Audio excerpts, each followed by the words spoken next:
Listen up, get ready, I'm not gonna take no more. There's a revolution, a revelation going on in my soul. Buckle up, get ready, we're not gonna sit back. Citizens of the world, I'm Michael James, and I'm welcoming you to another edition of the Live from the Heartland show. This is for the week of August 14th in the year 2026, and I'm comfortably at home in my kitchen where we do the show via Zoom.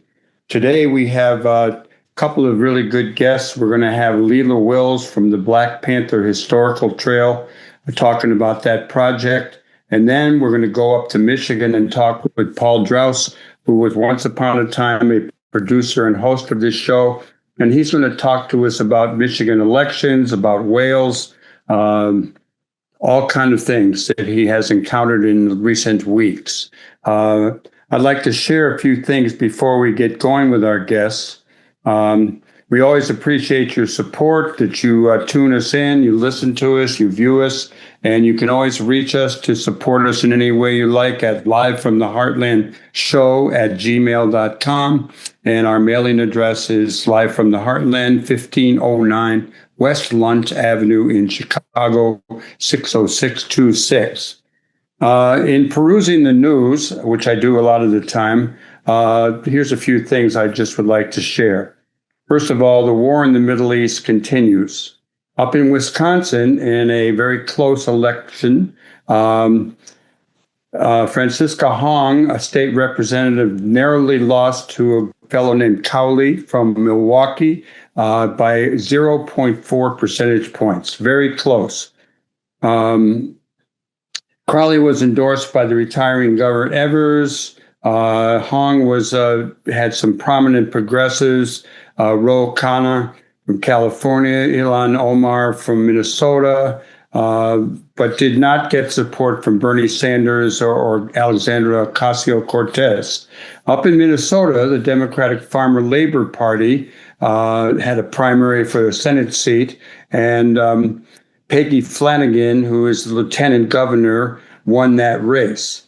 And something to really take note of. You remember how ICE has always talked about body cameras and why they don't have them, why they have their masks on, that kind of thing. Well, CNN reports that ICE is now getting shocking gloves. Very painful, they're reported to be. They're going to spend up to $20 million on electrical shock gloves for their agents. But again, no body camera. Al Jazeera, which is really a wonderful source of news, covered a lot more than a lot of mainstream newspapers here in the States. They report that Israeli demolition orders across the occupied West Bank are devastating for Palestinians. And take note, the missing Mitch McConnell, who voted, I think, 7 or more times on no paid leave for families, no paid leave for if you're sick. Lo and behold, he's getting full pay and 7 weeks of full pay on sick leave.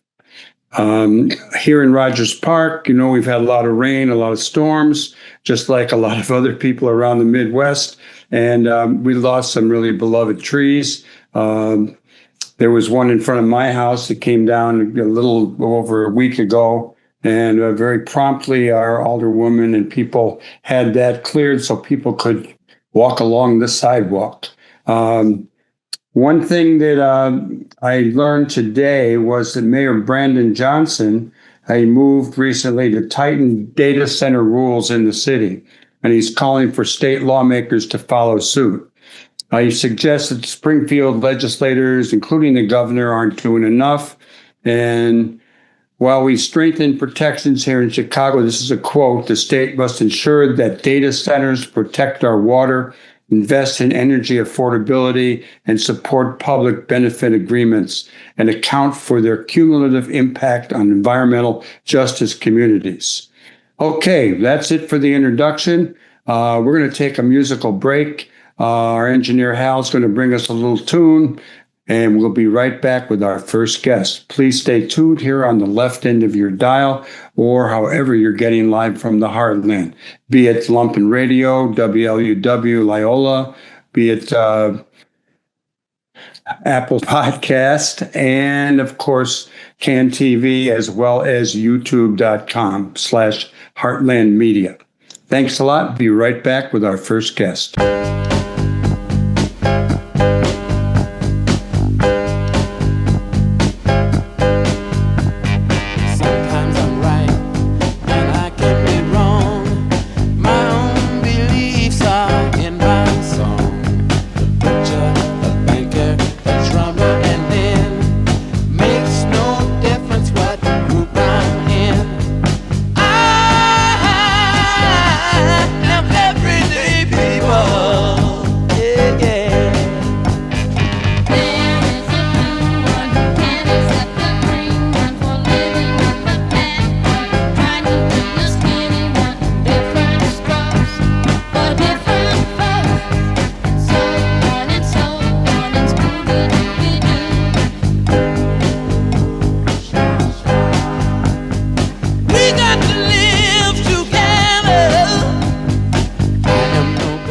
Sisters and brothers, citizens of the world, welcome back to Live from the Heartland for the week of August 18th.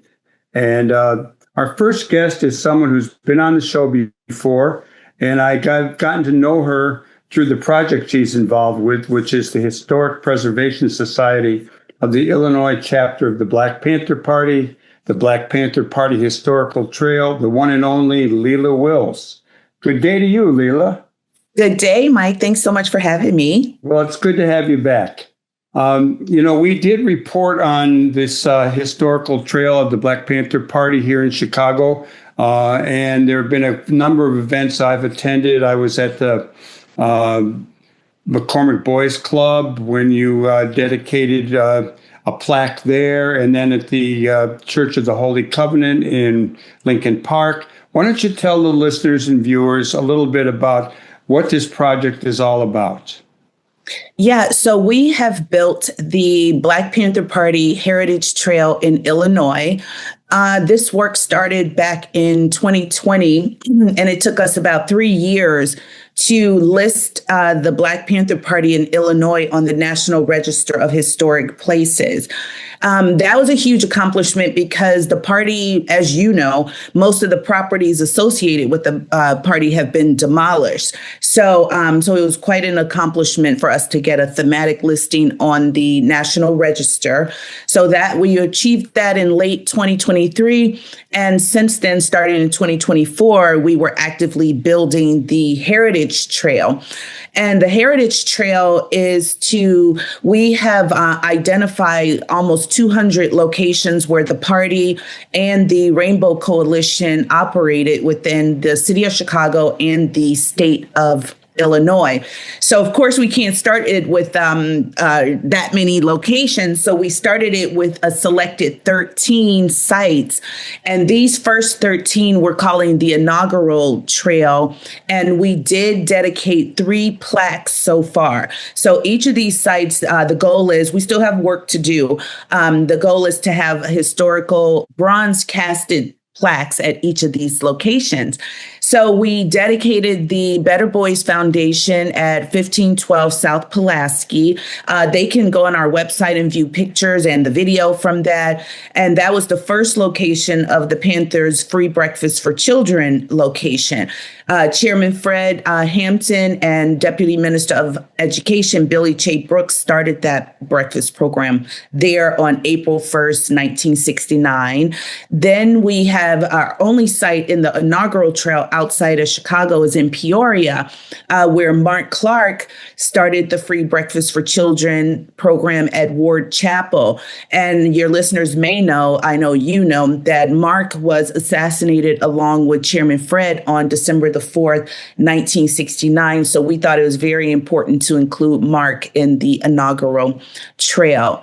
And then we had a double dedication ceremony for sites 11 and 12, which are the People's Law Office and the Church of the Holy Covenant. So the People's Law Office was located at 2546 North Halsted, and the Holy Covenant that building still exists, but of course the People's Law Office has moved since then. But that's our site on the trail. And Holy Covenant is in the same location, 925 West Diversey. And I do invite people to watch that dedication program and look at the pictures, because I learned so much at that program when you and Mary Driscoll got up there, and Flint Taylor was the host of that. And that was one of the best dedications that we've had. That was a really fun event. And, I got to see some people I hadn't seen for a long time. And it brought back a lot of memories, because Rising Up Angry had our free health clinic, as did, the Panthers had a health clinic. So did the Young Lords for a while, and the Young Patriots. Probably the most developed was the Fritzie Engelstein Free People's Health Center at the Church of the Holy Covenant. And I remember going there as a patient, going there as an organizer, and it was pretty wonderful, and the event was really nice. Tell me what you think, Leila, what the aim of all of this is all about. What motivates you to do this, and what do you think it brings to the community? Yeah. And one last thing on Holy Covenant is that location also hid evidence from the assassination. The People's Law Office attorneys hid the bloody mattresses and some of the sheets and everything from the 1969 assassination. So the goal of this whole project is to make our Heritage Trail kind of like a portal inside of the Illinois chapter.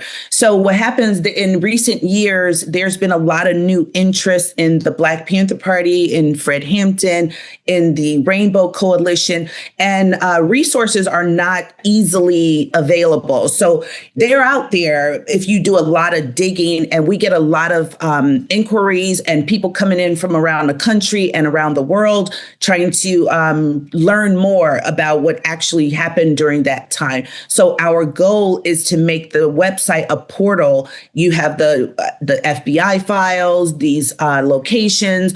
We're adding more locations of the Rainbow Coalition. So that's the goal, is to make this information. It's a public history project, freely accessible to anybody looking for the information. Leila Wills, how did this project come to be? Who thought it up? Who initiated it? And you may as well tell us how you got involved and what your role is. Yeah, both of my parents were in the Illinois chapter, and I started this work helping to landmark Fred Hampton's home, the childhood home of Fred Hampton in Maywood. And from there, that's when I studied the Black Panthers operations, and that's when I realized how extensive the work was. So that ended in about 2020, and then we just kept going since then. And Billy J. Brooks was the founding chairman of our organization. And that's through him is how we ended up meeting a lot of them. And Loyola's public history department, our interns helped do those interviews and survey of properties. And we just had a lot of help along the way. And we just did our rollout on August 11th. And it's super exciting. And people were charged. And I just invite people to look at the years of work that went into that. Can I get the website? What's the website so people know how to get to it? The website is ilbpp.org, as in Illinois Black Panther Party. So ilbpp.org. Leila, let me ask you, I recently had Zaid Dorn on, and he has recently written a book about growing up with his parents in the Weather Underground. And it's quite revealing. I'm wondering if you would share with our listeners and our viewers a little bit about what it was like for you being the kid of two members of the Black Panther Party. Well, by the time I came along, I was at the daycare and breakfast program and that kind of thing. But the Illinois chapter stopped operations in 1974. So that pretty much was it. So my mom worked at the Spurgeon Jake Winters Medical Center. So she went to nursing school and has been a lifelong healthcare worker since then. And so I didn't grow up like in the party with them going to meetings and that kind of thing, like Zayd did. I just met him too through his father over email. So he and I are going to get together and, compare notes and do what kids of these revolutionaries do. That's good. Well, we'll have to have you both on again. Let me ask, how much cooperation and any challenges have you had from city of Chicago, city of Maywood, particular certain, let's call them politicians. Have you had support? Have you had any resistance?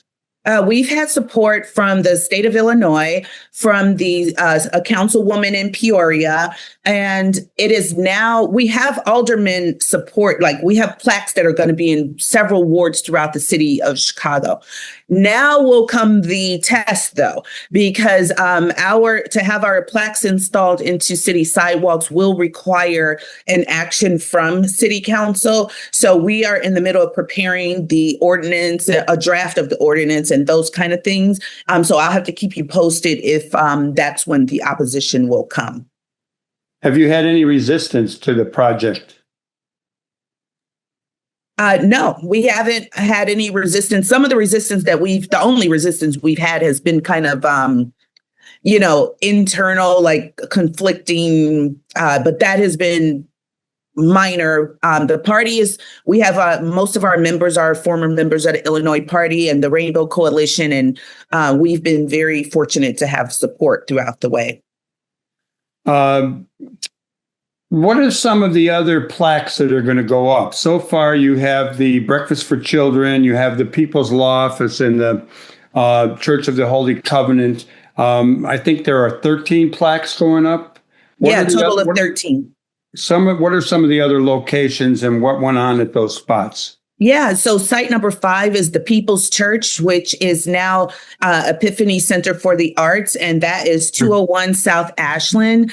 And Students for Democratic Societies used to have their meetings there, which is how the Illinois chapter ended up having its meetings there. That was a very important location. That was Fred Hampton's last speech on December the 3rd, and Mark was there, and all the survivors of the assassination were at that meeting.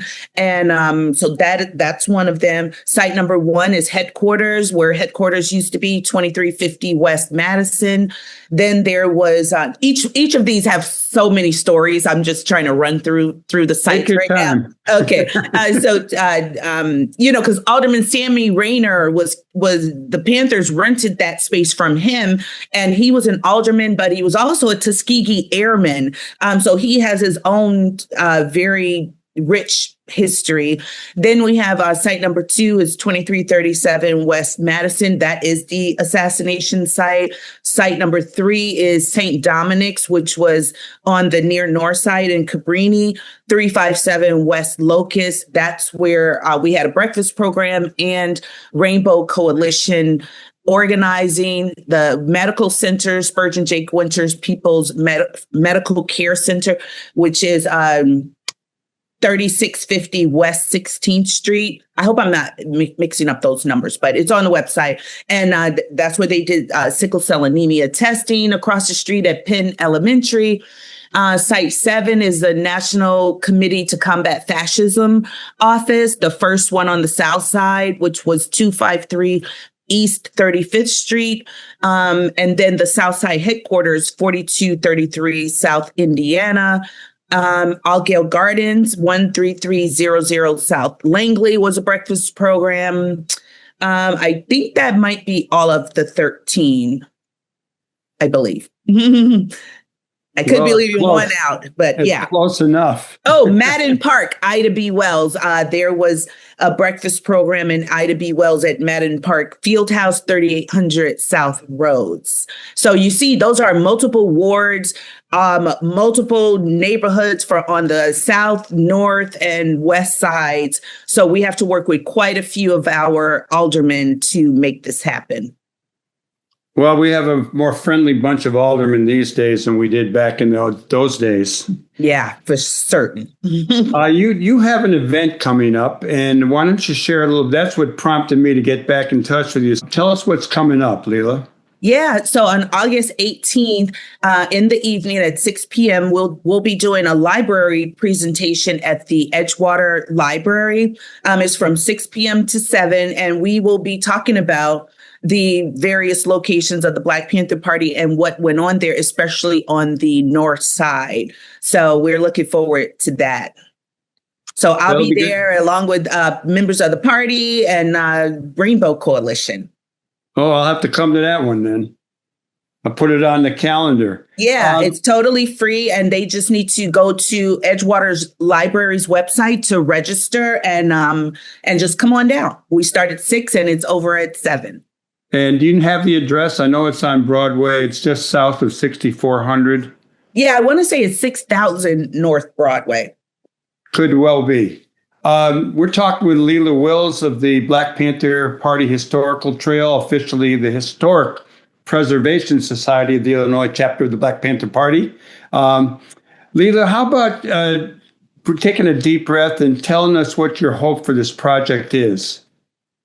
Well, the hope is that we get all of the sites that we have fleshed out with the stories behind these sites, including the coalition locations, police raids, college speaking engagements, everything, where it is a one-stop for anyone looking for information on the Illinois chapter and its leadership and operations. That's the goal, for it to be a public history project and a resource for everyone.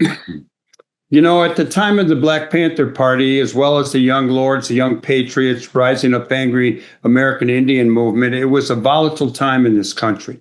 And then we had a period of relative relaxation. But today, it's things are really out of control. And probably more than ever, we need organizations like that. So I'm wondering if you can tell us how you think that your project, the Black Panther Party Historical Trail, relates to the struggles that are going on today. Well, one thing we hope will happen is that it'll lay a foundation of knowledge. So you'll have a lot of new groups. There's a lot of new groups calling themselves Black Panthers also. But sometimes I think that our new groups get stuck in one part of the movement or the party and not really understand the 10-point platform and program, how all of the programs evolved from, what they represented. We don't want the Panthers to look like a social service agency, what the political climate was at the time, how daring everything was for all of you guys to challenge the system, the depth of poverty at that time, because you can't just start a free breakfast for children program now when, because of the work that went on, it's offered in schools now. But I really think if people understood we don't want people to think that the Panthers just plopped out of history, but we want to connect it to the Great Migration and why they picked these areas to operate out of. They were established neighborhoods because of the Great Migration. Then there were the Appalachian whites who also migrated to Chicago and how that went over. Like, we have news articles where the newspapers were calling them drunk wife beaters. And so it wasn't just oppression against Black people. And the Puerto Ricans had migrated to Chicago from Puerto Rico. So it was a lot going on at the time that the current groups, we just want to tie it to history so they could understand where the Panthers were coming from. Because what may have been applicable in one situation may not be applicable in some of the ones we're dealing with now, even though resistance is needed now.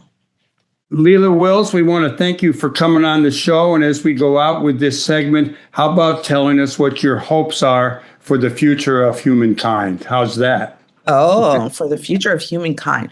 Well, hopefully my hope for the future of humankind on a personal level, that we exercise patience and a spirit of learning with each other, because I think understanding can squash a lot of issues between people.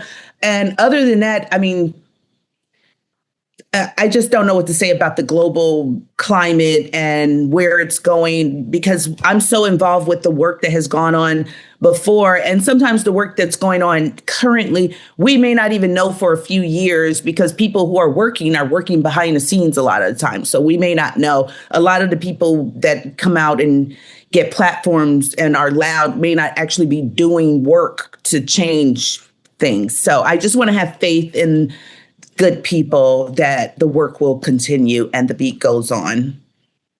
Right on. And I had something else I was going to, one more time. Tell us what the website is and how people can reach you if they want to get involved and learn more. Yeah, the website is ilbpp.org, as in Illinois Black Panther Party. So ilbpp.org. And if you want to get in touch with me, I'm on, not a lot. I may do more social media, but I'm on Facebook, Instagram. I'll do LinkedIn pretty soon. And then on the website is a contact form. So if you want to get in touch with us, or reach some of the Panthers, or have any of them speaking at your schools or anything like that, just hit the contact button and we will get back to you. Thanks so much for coming on Live from the Heartland. All power to the people. And everyone stay tuned. We're going to take a musical break, a little station ID, depending on where you're listening or viewing. And we'll be back with our next guest, the one and only Paul Draus, who once upon a time was a co-host of this show before he became a professor and became our reporter up in Michigan. We'll be right back. Stay tuned here on the left end of your dial, or however you're getting Live from the Heartland. Wading in the water, wading in the water, Wading in the water, wading in the water, children, wading in the water. God is gonna trouble these waters, wading in the water, wading in the water, children, wading in the water. God is gonna trouble these waters. See that band all dressed in white. God is gonna trouble these waters. It looked like a band of the Israelites. God is gonna trouble these waters. Wading in the water, wading in the water, children, wading in the water. Citizens of the world, welcome back to Live from the Heartland for the week of August 14th. I'm still Michael James. I'm up here in Rogers Park, a very blue 49th Ward, and we're happy to be here. We love this Zoom because it lets us go all around the world, all around the country. And today we're going up to Michigan to talk to our old pal, Paul Draus, Professor Draus at the University of Michigan, Dearborn. And once upon a time, he was a co-producer and a co-host of this show. And that's how we got to know each other. He was doing graduate work at Loyola, and he got involved with the show, and we've been in touch ever since. Paul, we're always glad to know what you've done, what you've seen, what you're learning, what you're thinking. And there's a lot to talk about up in Michigan and in your life. So how about we start off with a little bit on Abdul El-Sayed's very close-fought primary and the prospects for his election ahead. Okay, well, yeah, I mean, great to see you, Michael. I'm here on Woodward Avenue. That's Woodward Avenue behind me here at the University of Michigan Detroit Center. And see, that's the Detroit Nice line right there. And I've got my high school track and field. Nice. So, yeah, I mean, I was out of town for the election, the primary election last week, but I did vote early. So, Abdul El-Sayed. And we suggest that everyone try to vote early and get your mail-in ballots in early. Go and ask for them, get them in real early. I mean, I'm lucky that Michigan is pretty good about this. Dearborn is really good about it. So it was very easy to go vote early. And so I did, and I was watching the results from a few states away. And it was a closer primary, I think, than people expected. Abdul was, I think, running 10 points ahead in the polls and ended up being very, very close primary election. Now, I mean, the other candidate was also somebody that I've met. I mean, I know Abdul a little bit. I met him back when he was the director of the health department here in the city of Detroit. Probably almost 10 years ago, or maybe more than 10 years ago. And Haley Stevens, came to an event, a community event that I was involved with this year. And so did Abdul. He came to one earlier this year that I invited him to. So, I had a chance to meet them both. It ended up being closer than people thought. I think because, this was what was interesting about the election results was that, first of all, I think the positive thing is the media is focusing a lot on sort of the progressive versus establishment battle here. But I think the really exciting thing is that turnout is way, way up. So overall turnout here for the Democratic primary was like 1.5 million, and it was like 1 million for the Republican primary. So just kind of the enthusiasm metric is important. But Haley Stevens got most of her votes. She won, the urban counties. She won Wayne County, where Detroit is. She won Oakland County. I think she won Macomb County. Although I think Abdul may have come close in Macomb County.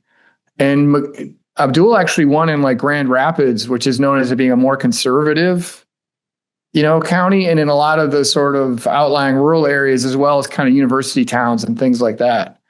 So in Detroit, Haley Stevens was doing the retail politics of going to a lot of the black churches. And so she got a lot of support from black voters, I think, because, she worked under President Obama. She's kind of a known quantity. I think in that community, especially in elections and primary elections, there's a lot of respect for people who have sort of put in their dues in the party and things like that. And so I think it ended up being closer for a lot of those reasons. But I think what's your take on the prospects for El-Sayed against the Republican election denier? Well, so, Mike Rogers is the Republican, and I guess he's gone along to, because you can't not deny the election results and still have favor from Trump, right? I don't think Mike Rogers believes that Donald Trump won that election. Mike Rogers was kind of a moderate Republican who's kind of gone all Trumpy, and now apparently lives in Florida. Doesn't really actually live here. So he's an old line Republican that was formerly in Congress, I think, and he ran for Senate last time and lost to Elizabeth Slotkin. So, I think what people are saying is that Republican establishment is seeing this as a gift to have Abdul El-Sayed be the nominee, because they are already seeing that they can paint him as, obviously he's Muslim. They can paint him as an extremist. At the same time, they're going to paint him as a jihadist and a communist, which doesn't really make any sense. Communism is back if you're on the right. But they're doing it anyway. They're being radical and scary. And so, of course, they're trying to show him as being frightening and scary. But the problem with that is that Abdul El-Sayed is actually a very compelling candidate. He's very charismatic. He's very good on his feet. Obviously, he's young. He's photogenic. He's really good with social media. He's kind of taken some of the, kind of Zohran Mamdani, playbook, I think, and he's all over social media. And so, candidates matter. That's like an old truism in politics, right? And so I think what people aren't seeing is that a lot of people don't even know who he is yet. So once people see more and hear more of him, I think it's going to be a close election, and just because it's a year where there's a lot of anti-establishment energy, I think he's going to be able to pull it out, but I don't think it's going to be easy. I think it's going to be very ugly. You'll keep us. He's kind of a special candidate. The guy was like top in his class at Michigan. He's a PhD, MD. Yeah, he was a Rhodes Scholar, and he lifts so he's like built, and that's kind of become his trademark, is like the black t-shirt with a V-neck and all this stuff. And that could work against him or for him, I think, at the state level, because some people might think he's like too flashy, and Michigan people like kind of like plain spoken. But he's also very, very Michigan. He's a sports guy. He was like a 3-sport athlete and stuff like this. So he can kind of speak a lot of different languages. I think it's a really interesting opportunity to see the test case of whether or not a true progressive can win at the state level if they actually get the opportunity to talk directly to people about issues like healthcare, like, economic opportunity and so on, and corruption and stuff like that. So, well, that's good. And I'm sure you'll keep us posted because we'll have you back on before November. One of the things that I think you talked about way back, one of the times you were on Live from the Heartland, was Moby Dick and Herman Melville. And so you've been on the road for a number of reasons, which we'll get to. But how about talking about your travels from Minneapolis to Mystic in search of Moby Dick? What's that all about? So, well, the Minneapolis part was I attended a conference in Minneapolis, which was a theater conference and theater and pedagogy of the oppressed. And I was bringing, so the Moby Dick quest actually started here in Michigan, working with men in prison. We were reading Moby Dick together as a novel and sort of doing, interpretations of different sections of Moby Dick, because it's a very big book. It's got a lot of small chapters. So we're kind of creating these dramatized exercise interpretations of different themes in Moby Dick that come out of these chapters. So I was kind of trying some of these out in Minneapolis, and it was a very, very hot weekend in Minneapolis. Sort of this theme of like, what's your white whale is the one that I used in leading these exercises, so everybody can sort of think about what it is that they're after in their life. What is their big sort of kind of mystical goal that you strive for, but also what's your kind of destructive obsession, because the white whale in the book is both of those things. And, Minneapolis was just like, I hadn't been there since, the ICE raids occurred. I haven't been in Minneapolis in a number of years. And this experience, they're still living with ICE, right? But the worst of it is kind of past, but this is still very much close to the surface everywhere in Minneapolis. And to me, the connection to Moby Dick has to do with sort of this tip over into fascism, where Moby Dick was written at a time when the United States was on the verge of civil war, right? And you had a country that was kind of headed towards destruction in a lot of ways. And so the fate of the boat of the Pequod in Moby Dick, which is like a microcosm of society, it's a democratic assemblage of people from all over the world. You've got free African Americans, you've got people from the South Pacific, Africans, people from Europe, and you've got this crazy captain that's leading them on this destructive journey, right? Because he can't give up on this single-minded obsession.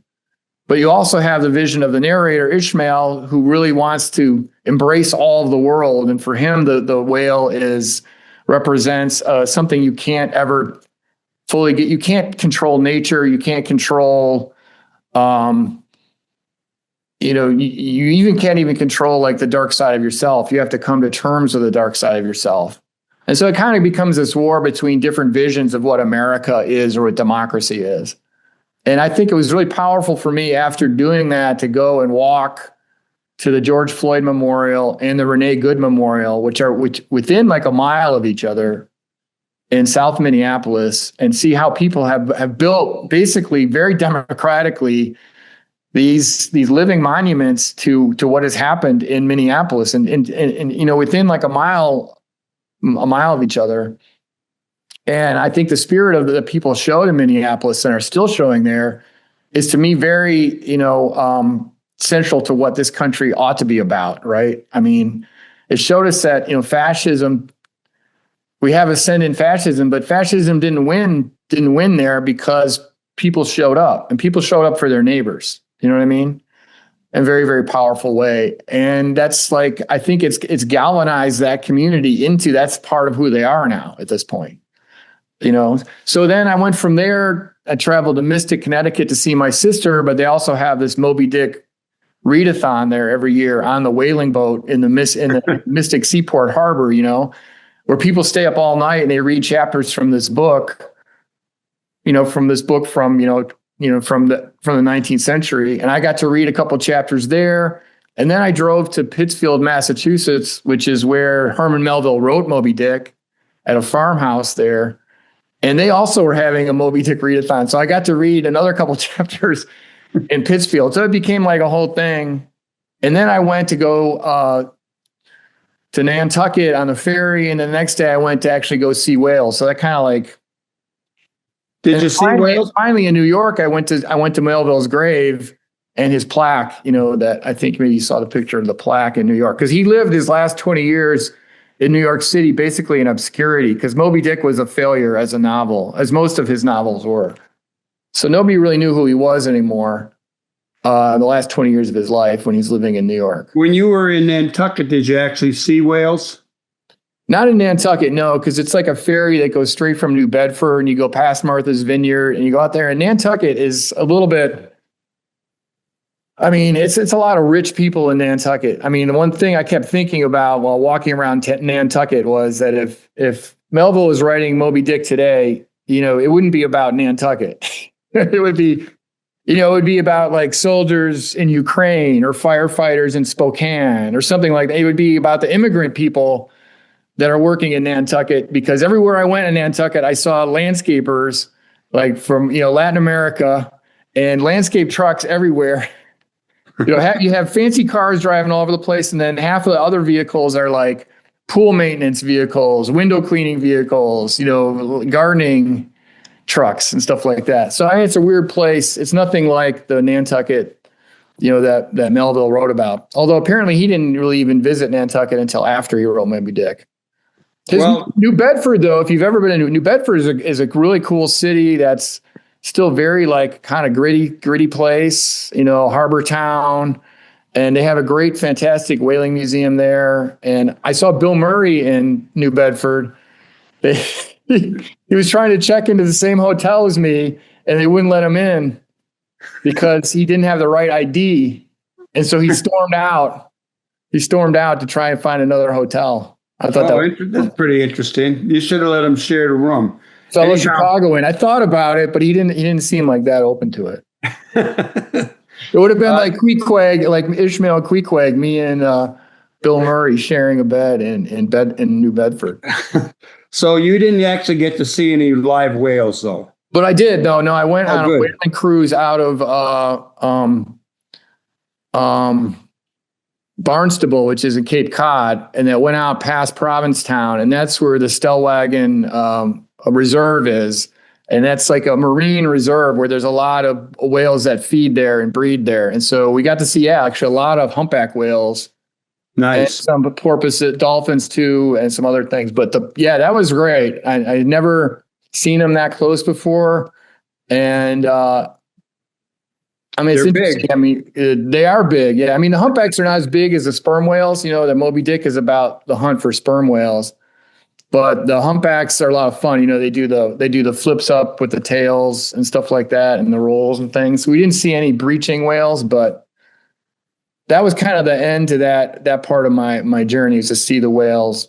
Well, we did a lot to really destroy whales. That whole industry, all of American industry was built on this oil harvested from whales all over the world, and they were the leaders of it there in Nantucket. Those whaling ships circumnavigated the entire planet, and they brought that whale back. It was used in factories. It was used to light lamps. They used parts of the whale to make corsets.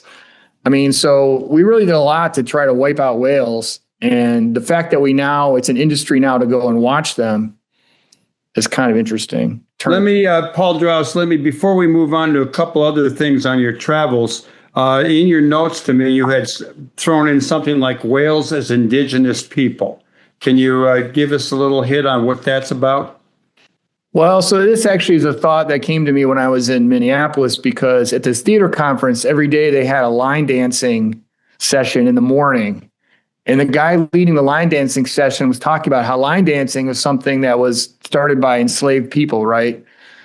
And there were all different kinds of ways of communicating that African enslaved people would communicate with each other through rhythm and non-verbally, right? Because they weren't allowed to do certain things or say certain things by the slavers and stuff. And it made me start thinking about how, in Moby Dick, there are these scenes with the whalers chasing the whales and how the whales are moving through the ocean. And if you start to think about, whales are intelligent social species, right? And so I started thinking about how, because there's so many interpretations of Moby Dick, and one that is that the book is really kind of about genocide, where you have this obsessive quest to hunt these whales, and the whales are just trying to live. They're just trying to survive. And Melville himself has a lot of affinity for, his narrator has a lot of affinity for the colonized so-called savages and cannibals of the world. He says basically, I'll throw in my lot with the cannibals. I'm a call me king of the cannibals, and I'll resist all rulers. You know what I mean? And so I started feeling like this, thinking about like the commonalities between thinking about the world from an indigenous perspective and thinking about, well, how does the story look different from the point of view of the harpooners who are coming from, colonized places of the earth, and from the whales who are just trying to survive, this kind of capitalist onslaught on their existence. Climate change.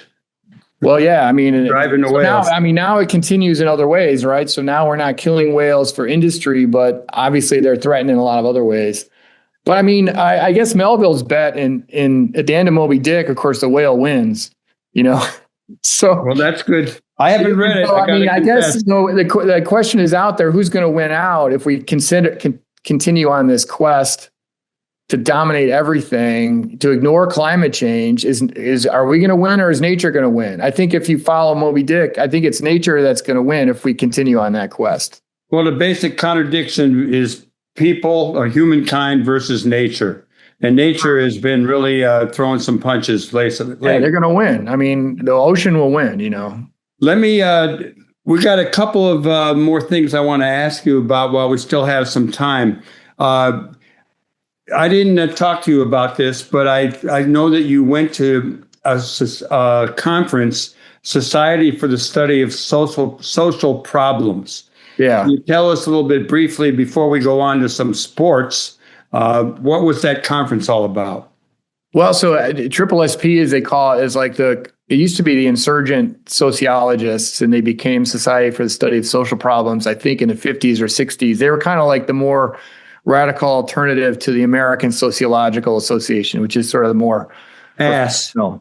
It's ASA, but it could be ASA. Yeah. But I go to that conference every year. It's a smaller conference, but it's a lot more collegial. And so a lot of people there are kind of, trying to figure out how does sociology survive, in this era when a lot of these kind of programs are under assault, like in places like Florida where, sociology is identified with, sort of wokeness, all these kind of things. And honestly, rightfully so. In my view, being woke is a good thing from a sociology standpoint.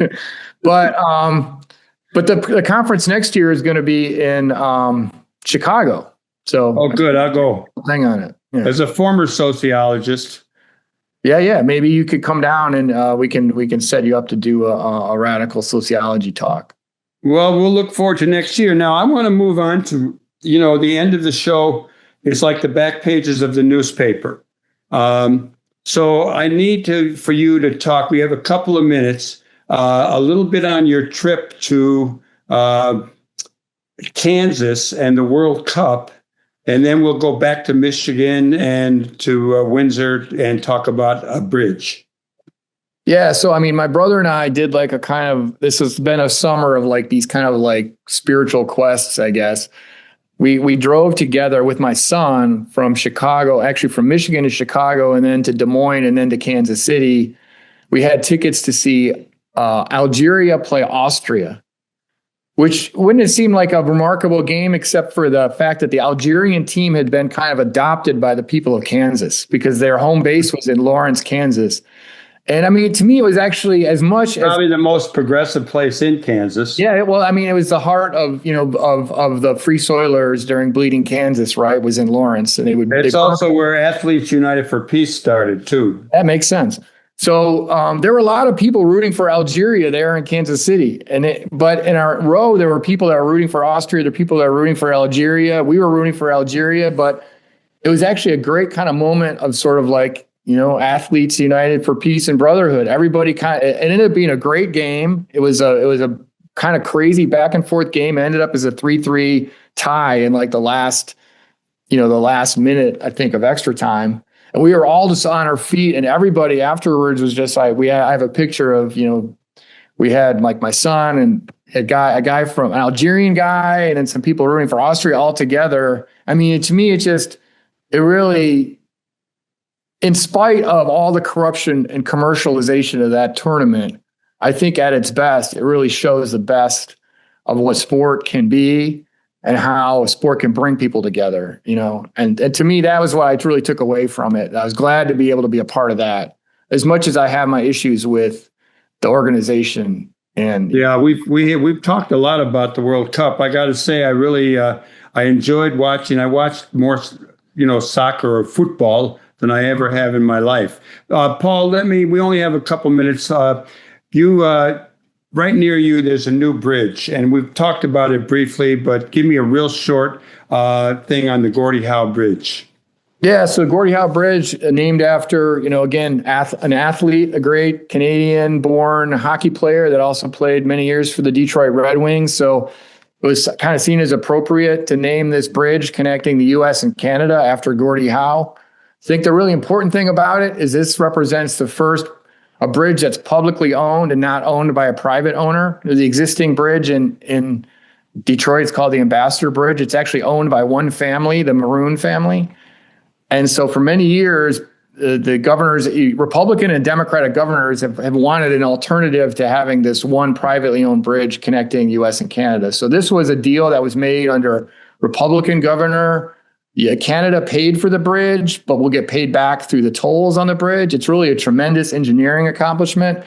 The impacts on communities, are yet to be known because it just opened 2 weeks ago.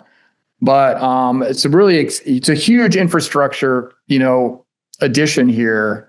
And I think it has potential to really transform a lot of things. Of course, the Trump administration has gotten involved and tried to shut it down a couple different times. And of course, all the tension between the U.S. and Canada raises questions about, U.S.-Canadian trade, which this is the biggest, this is, I think, the busiest international border in one of the busiest in the world, right? And it's a huge amount of international commerce passes through here. So it's a big, huge deal. We don't know what the full impact will be and how much politics will affect it. But I think people were pretty excited about it. And Gordie Howe, of course, a unifying figure between Paul Draus, citizens of the world, thanks for tuning in to Live from the Heartland for the week of August 14th. I want to thank our engineer, Hal James, our guests, Paul Draus and Leila Wills. We'll be back next week with Dave Zirin. I want to encourage you all to keep doing good in the world, because the world that you do, that I do, especially the work that we do together, can make a real difference. All power to the people. Over and out until next week. She can.